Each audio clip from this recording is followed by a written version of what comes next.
In this feature video, we're going to take a look at the function of the default and snap keys on our QuickQ consoles. The QuickQ 10, 20 and 30 all have these keys in them. They both affect colour mixing, but in very different ways.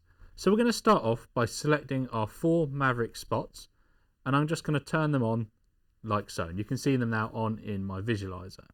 Now if I go to my colour control window, you'll see our colour picker here, which of course you can pick colours just simply on the screen there. Now without that window open, Q changes my colour, so it allows me to spin around that colour wheel, going from green, red to blue, while saturation is exactly what it says, how saturated my colour is. And again, with the saturation, I can move my hue around the circle like so then.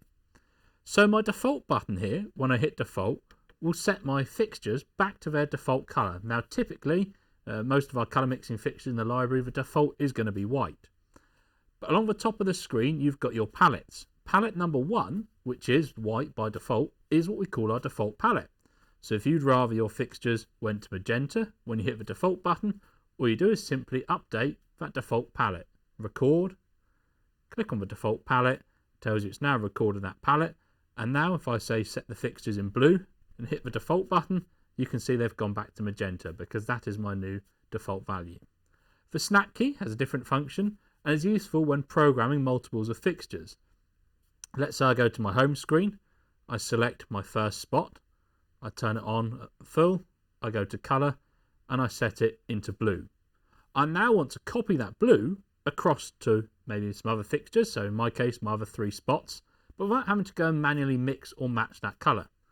All I do now is back on the home screen, I'm going to start off by selecting the first spot, second, third, fourth.